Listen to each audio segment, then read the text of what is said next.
ڕەنگە سیر نەبێت گەربوو ترێت کەم حکوومەت هەیە لە جیهاندا وەک حکوومەتی هەرێم بەرگەی قەیرانەکانی گرتە بێت. 2 ساڵە قەیرانێکی دارایی هەرێمی کوردستانی گرتووەتەوە، بەڵام نەتەنها حکوومەت هەڵنەوەشاوەتەوە، تەنانەت یەک بەرپرسیش بەهۆی قەیرانی داراییەوە دەستی لە کار نەکێشاوەتەوە. بە تەمەنی حکوومەتی هەرێم کێشەی گەندەڵی هەیە، بەڵام لە هیچ یەکێک لە کابینەکانی هەرێمدا هیچ بەرپرسێک بەهۆی گەندەڵیەوە دەستی لە کار نەکێشاوەتەوە یان سزا نەدراوە. لە مێژووی حکوومەتی هەرێمدا کێشەی کارەبا هەیە و بەڵام تەنها یەک جار وەزیرێک دەستی لە کار کێشاوەتەوە، ئەوەش لە کاتێکدا کە ساڵ نییە لە جیهاندا چەندین حکوومەت بەهۆی قەیرانی داراییەوە یان قەیرانی سیاسی و هۆکاری دیکەوە هەڵنەوە شێنەوە و یان دەست لە کار نەکێشنەوە.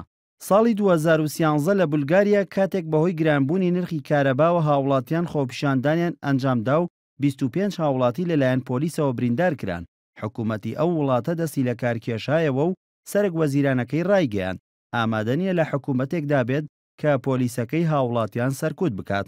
ساڵی 2010 سەرک وەزیرانی ژاپۆن دەستی لە کار کێشایەوە، تەنها بەهۆی ئەوەی نەیتوانی بوو ئەو بەڵێنە جێبەجێ بکات کە وتبووی ئەگەر ببێتە سەرک وەزیر ئەوە بنکەی سەربازی ئەمریکا لە ژاپۆن کۆ دەکاتەوە.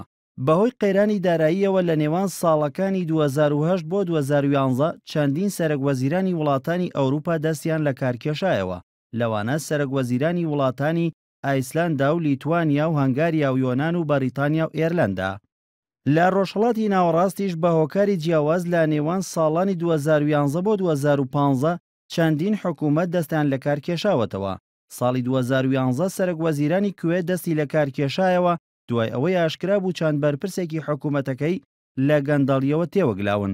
هەر لەو ساڵەدا دوای خۆپیشاندانەکانی دانیشتوانی ئوردون بۆ چاکسازی ئابووری و سیاسی پاشای ئوردون حکوومەتی وڵاتەکەی هەڵوەشاندەوە.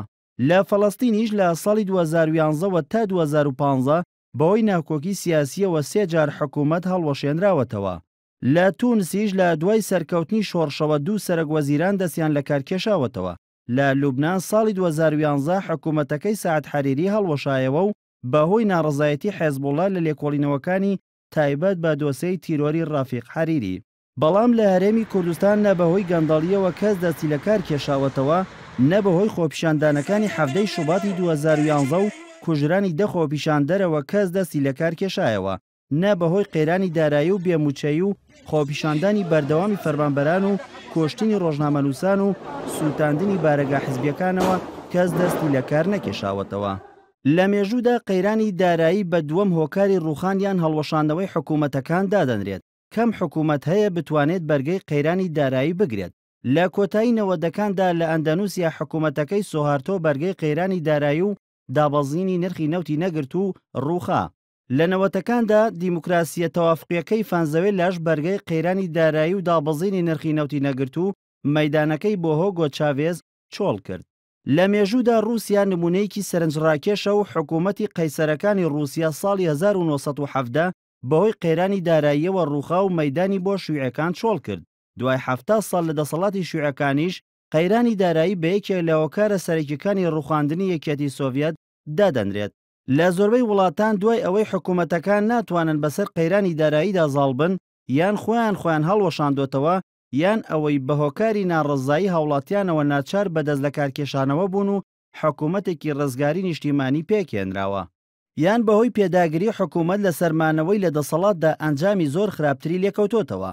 تا ئێستاش ڕوون نییە حکوومەتی هەرێم ڕوبەڕووی کام چارەنووس دەبێتەوە. ئایا دەتوانێت لە ماوەیەکی کووردا بەسەر قەیرانی داراییدا زاڵ بێت، یان ئایا ناچار بەدەست لە کارکێشانەوە دەبێت و مل بۆ پێکێنانی حکوومەتێکی ڕزگاری نیشتیمانی دەدات، یان ئەوەی تووشی چارەنووسێکی مەترسیدار دەبێتەوە.